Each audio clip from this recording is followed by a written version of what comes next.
نحمده ونصلي على رسوله الكريم اما بعد فاعوذ باللہ من الشیطان الرجیم بسم اللہ الرحمن الرحیم مثل الذین ينفقون اموالهم في سبيل الله كمثل حبة انبتت 7 سنابل في كل سنبلة 100 حبة والله يضاعف لمن يشاء والله واسع عليم صدق اللہ مولانا العظیم وصدق رسولہ النبی الکریم ونحن على ذلك من الشاہدین والشاکرین والحمد للہ رب العالمین بلغ العلا بکمالہ کشف الدجا بجمالہ صلو علیہ وآلہ بلغ العلا بکمالہ کشف الدجا بجمالہ۔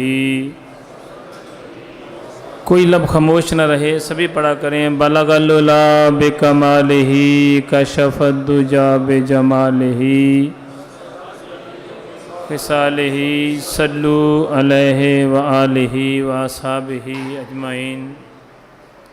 قرآن پاک کی ایک آیت مبارکہ آپ کو میں نے سنائی ہے، تیسرے پارے کی سورہ بقرہ کی یہ آیت ہے۔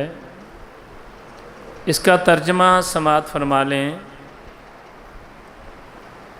پچھلے جمعے والے دن جو آپ سے گفتگو ہو رہی تھی ورکعوا مع الراکعین، رکوع کرو رکوع کرنے والوں کے ساتھ، اور آج جو آپ سے گفتگو ہونی ہے وہ ہے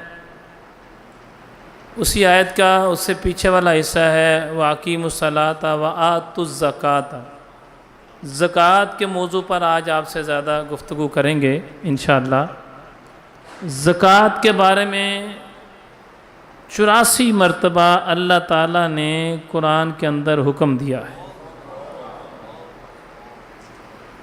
اس میں سے جو اللہ کی راہ میں خرچ کرنے کا معاملہ ہے، اس میں سے ایک بات آپ کو میں نے ایک آیت سنائی ہے جس کا ترجمہ سماعت فرما لیں۔